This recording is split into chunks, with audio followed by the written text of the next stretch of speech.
ہمارے چینل سے جڑنے کے لیے YouTube پر لمرا ایجنسی سبسکرائب کریں و سرکاران حسنین کریمین علیہ الرحمت و رضوان استغفر اللہ کل ذنوبی یا ستارو یا غفارو بحق شیخ عبدالقادر جیلانی روح روحانی روح ربانی محی الدین شیخ عبدالقادر جیلانی یا روحی یا قلبی یا نور یا غوث العظم یا باز شب یا مخدوم محی الدین یا حضرت شیخ عبدالقادر جیلانی اغثنی و امددنی و نورنی و اسقنی وأعطني وأكرمني ونصرني وانظرني وارحمني واحفظني وأرشدني طلع البدر علينا من سنيات الوداع وجبت الشكر علينا ما دعا لله داعي بلغ العلا بكماله كشف الدجى بجماله حسنت جميع خصاله صلوا عليه وآله مخدوم کائنات کی بارگاہ میں میرے امام نے یوں خراج محبت پیش کیا ہے نور بنت نور زوجہ نور ام نور نور خود بھی نور ہیں مخدومہ فاطمہ نور کی بیٹی ہیں یعنی حضور نور کی بیوی ہیں یعنی مولا علی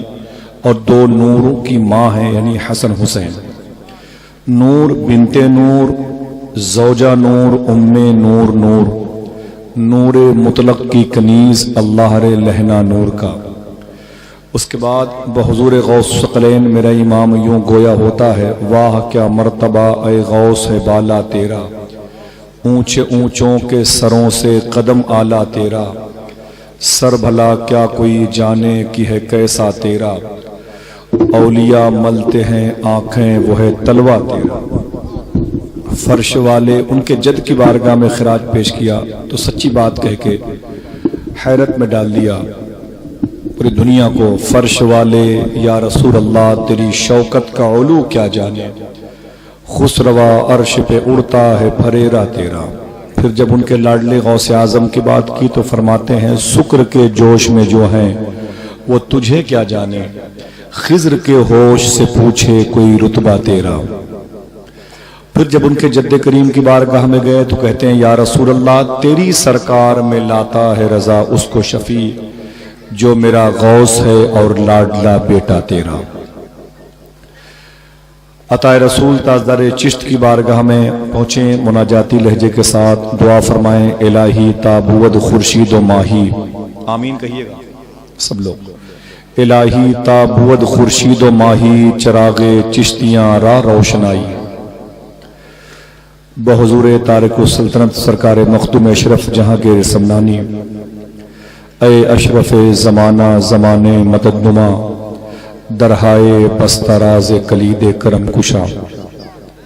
اہل بیت کی غلامی کی بھیک جب مل جائے تو اس امام کو یاد کیجئے گا حضور کی بارگاہ میں یا رسول اللہ تمہارے دشمنوں کا سر کچلنے کو رہے قائم غلامان شہ احمد رضا خان یا آج کی رات میں جو جشن کا انعقاد پذیر ہے یہ چھوٹی سی بستی ہے مجھے بتایا مختوم گرامی عامل اوراد و وظائف صوفی محمد حبیب صاحب نے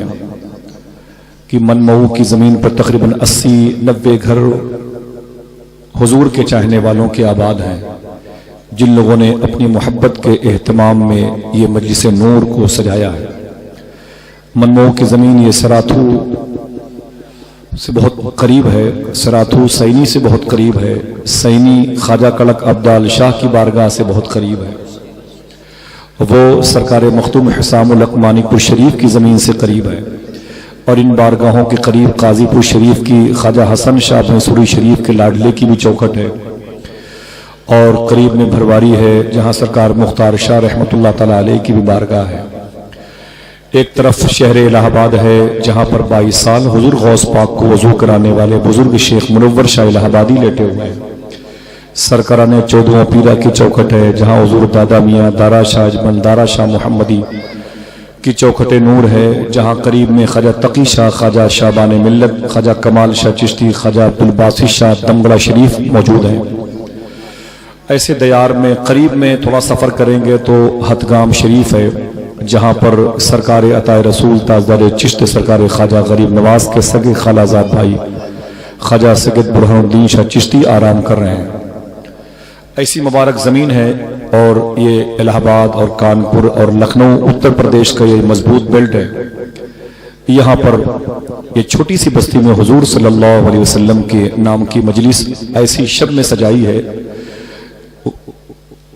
ان غریب لوگوں نے اپنی محبت کا اظہار کر کے یہ ثابت کیا ہے کہ ہمارے پاس مال و زر کم ہو سکتے ہیں لیکن حضور کی محبت ہمارے دل میں ہے، اس لیے ہمیں غریبوں میں شمار نہ کیا جائے بلکہ عمرہ اور روسا میں شمار کیا جائے۔ سکر کے جوش میں جو ہیں وہ تجھے کیا جانے، خضر کے ہوش سے پوچھے کوئی رتبہ تیرا، اس نشانی کے جو سگ ہیں نہیں مارے جاتے، حشر تک میرے گلے میں رہے پٹا تیرا۔ بچوں کو ذرا سا پیچھے کر دیں ماشاءاللہ۔ مخدوم گرامی صوفی ادریس صاحب قبلہ اور یہ ہمارے تمام تر محسنین کی آمد ہے۔ ظاہر سی بات ہے، وعلیکم السلام ورحمۃ اللہ وبرکاتہ، مجلس چھوٹی سی بستی میں ہے، بچے بھی آئے ہوئے ہیں، ان کے والدین بھی ہیں، ان کے بڑے برادران بھی ہیں، سب بچیاں 4-4 5-5 سال کی چھوٹے چھوٹے دوپٹے اپنے سر پہ رکھ کے حضور کے ذکر کو سننے کے لیے بیٹھی ہیں، کیونکہ ظاہر سی بات ہے حضور کے احسان کو بڑے بڑے منافقین بھول چکے ہوں گے، حضور کے احسان کو بڑے بڑے فرقہ باطلہ کے لوگ بھول چکے ہوں گے، لیکن حضور کے احسان کو یہ بچیاں نہیں بھول سکتی ہیں، کیونکہ ان حضور کے آنے سے سب سے زیادہ اگر کسی کا فائدہ ہوا ہے تو ان بچیوں کا فائدہ ہوا ہے۔ حضور کے آنے کی وجہ سے سب سے زیادہ اگر کسی کا بھلا ہوا ہے تو ان 5 سال 4 سال 3 سال کی بچیوں کا بھلا ہوا ہے۔ حضور کے آنے سے پہلے ان کی پیدائش پر کوئی خوشی نہیں مناتا تھا، ان بچیوں کو مقبرۃ الشرکا مکہ شریف میں میدان ہے، گراؤنڈ ہے، جہاں ان بچیوں کو زندہ گاڑ دیا جاتا تھا، دفن کر دیا جاتا تھا۔ یہ حضور کے قدم کی برکت ہے، سبحان اللہ۔ وہ نبیوں میں رحمت لقب پانے والا، مرادیں غریبوں کی برلانے والا، اتر کر حرا سے سوئے قوم آیا اور ایک نسخے کیمیا ساتھ لایا۔ ماشاءاللہ۔ تو ادب اور احترام کے ساتھ بیٹھے، یہ قدر کی رات ہے، عزت کی رات ہے، جہنم سے چھٹکارے کی رات ہے، وقار کی رات ہے، مغفرت کی رات ہے۔ اگر تھوڑی دیر کے لیے موبائل سے توجہ ہٹا لیں گے اور یہ سمجھ کر بیٹھیں گے کہ آج میں اس برات کی شب میں اپنے گاؤں کی اس مجلس میں بیٹھ کر حضور کی باتیں سن رہا ہوں، پتہ نہیں اگلے سال موقع ملے کہ نہ ملے، سمجھیں، تو آپ کے دل میں یہ بات لگ جائے گی اور آپ یہ سوچیں گے آدھے گھنٹے کے لیے بیٹھ لیتے ہیں یار، 200 روپے چندہ دیا ہے، گھر کہاں جائیں گے؟ بیوی بھی کہے گی مجلس میں نہیں گئے، ماں بھی کہے گی میلاد کی محفل میں نہیں گئے، اور امام صاحب بھی کہیں گے، صوفی حبیب صاحب بھی کہیں گے، صوفی ادریس صاحب بھی کہیں گے آپ دکھائی نہیں پڑے، تو کم سے کم بہانہ تو رہے گا یہ کہنے کے لیے کہ ہم بھی آئے تھے، ایک ضروری کام آ گیا تھا اس لیے چلے گئے تھے۔ حضور کے ذکر سے بہتر کوئی کام نہیں ہے، حضور کی مجلس سے بہتر کوئی جگہ نہیں ہے، حضور کی بات سے بہتر کوئی بات نہیں ہے۔ دل کہے تو بیٹھے رہیے گا، اور اگر آپ کو لگے نہیں حضور کی ضرورت پڑے گی قبر میں،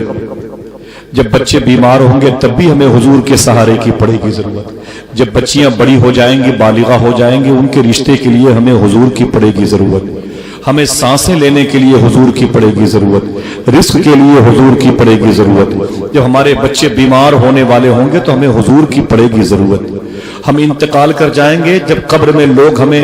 دفن کر کے واپس جائیں گے تو اس 3x6 کے مکان میں جہاں ایک سوراخ بھی نہیں ہوگا، اور وہ زمین جو کیڑے مکوڑوں کی زمین ہے، اس سانپ بچھو کی زمین ہے جو بڑے بڑے عذابات کو اپنے اندر سمیٹے ہوئے ہے، اس زمین کے حوالے میرے بھائی، میرے باپ، میرے دوست، میرے اقارب، میرے ملنے جلنے والے اس زمین میں دفن کر کے چلے آئیں گے، تو اس قبر کی کالی کوٹری میں فرشتوں کے جگانے کے بعد حضور ہی تو ہمارا سہارا بنیں گے۔ اگر یہ سوچ لیا تو بیٹھیں، ورنہ کوئی بات نہیں ہے۔ 25 27 28 سال ہو گئے یہی کرتے ہوئے، ایک رات بھی گزر جائے گی، جہاں 25 سال گزر گئے ایک رات کیوں نہیں گزرے گی بھائی؟ لیکن اتنا یاد رکھ لیں کہ اگر یہ رات یوں ہی نکل گئی تو پھر بیکار ہے، زمین پر بوجھ ہیں، ہم زمین پر لوڈ ہیں. ہم کو پتا نہیں کہ ہم کس مقصد کے لیے پیدا کیے گئے. ہاں یہ پتا ہے شرٹ میں نے کیوں خریدی ہے، یہ پتا ہے کہ میں نے لوور کیوں خریدی ہے، یہ پتا ہے کہ ہم نے جوتے کیوں خریدے ہیں، یہ پتا ہے کہ ہم نے چشمہ کیوں خریدا ہے، یہ بیڈ کی چادریں کس لیے میں نے خریدی یہ معلوم ہے. گاڑی کہاں کھڑی ہوتی ہے یہ جگہ معلوم ہے، اسے چھت پر نہیں لے کے جاتے. جہاں ڈبل بیڈ کی چادریں بچھائی جاتی ہیں وہیں بچھاتے ہیں، اسے باتھ روم میں نہیں رکھتے تھے. آپ جو چیز جہاں کی ہے وہیں استعمال کرتے ہیں. ہر چیز کے بارے میں علم ہے تو آپ کو اس کا بھی علم ہونا چاہیے کہ ہم زمین پر کیوں پیدا کیے گئے ہیں. کہیں ہم لوڈ نہ بن جائیں موبائل کے چکر میں، کہیں حضور سے دور نہ ہو جائیں اور پھر قبر کی کالی کوٹری کو کوئی روشنی نہ دے سکے، کوئی ایک چراغ نہ دے سکے. اور جیسے جیسے 100-200 سال گزر جائیں گے قبر میں، پھر جہنم اور وہ آخرت، وہ بڑی ہولناکیاں، دردناکیاں، وہ کرب اور میدان محشر میں وہ رسوائیاں، وہ پریشانیاں، وہاں کیا ہوگا؟ کون بچائے گا؟ اتر پردیش کے سی ایم صاحب بچائیں گے؟ ہندوستان کا پردھان منتری بچائے گا؟ ان ظالموں کے تو خود وہاں لالے پڑے ہوں گے، یہ خود وہاں پریشان ہوں گے میدان محشر میں. بڑے بڑے ترم خواہ، بڑے بڑے چنگیز اور ہلاکو خواہ کا وہاں نام و نشان نہیں ہوگا. وہاں بات بنیں گی تو حضور کی اور حضور کے چاہنے والوں کی. اس کے بعد جب میں ادھر سے گزروں گا تو بغیر دعوت کے آؤں گا انشاءاللہ، پھر آپ کو حضور کی باتیں سناؤں گا. اللہ قرآن میں ارشاد فرماتا ہے، قرآن کی آیت سنیں اور اس کے بعد ادب اور احترام کے ساتھ بیٹھیں. ٹھیک ہے؟ کسی بھی شخص کو آج حضور کی محفل سے دور نہیں ہونا چاہیے. تقریباً 2 کروڑ لوگ زمین پر وائرس میں مر گئے. WHO کی رپورٹ کے مطابق 38 لاکھ لوگ مرے ہیں، اور اصول یہی ہے کہ 5 مرتے ہیں تو 1 بتایا جاتا ہے. 1.5 سے 2 کروڑ مرے، 38 لاکھ بتایا گیا، اور ہم لوگ زندہ ہیں. اس کا مطلب یہ نہیں کہ ہم مریں گے نہیں، مرنے ہی کے لیے زندہ ہیں. سمجھے؟ اب ہم زندہ ہیں تو کیوں؟ ایک مہلت ہمیں ملی ہے، پھر سے ڈیلیوری ہوئی ہے تاکہ حضور پر درود پڑھ کے حضور کو راضی کر لیا جائے. بڑی پریشانی ہے. پہلے کے دور میں لوگ لالٹین جلا کر کے چٹائی بچھا کے رات رات بھر حضور کی باتیں سنتے تھے. اب تو اتنا خوبصورت انتظام کیا گیا، یہ شامیانے، یہ گدا، یہ فائبر کی کرسی، اتنا تو آج سے 1000 سال پہلے کسی صحابی کے تابعی تبع تابعی کے دور میں انتظام نہیں ہوتا تھا. سمجھے؟ پتھروں کی نوک پر بیٹھ کے حضور کی بارگاہ میں درود پڑھا کرتے تھے. امام حسین نے نیزے کی نوک پر اپنے کٹے ہوئے سر کو اوپر لا کر کے قرآن کی تلاوت فرمائی تھی. ہم لوگ تو پنکھے اور کولر میں رہ کر کے حضور کی باتیں نہیں کرتے.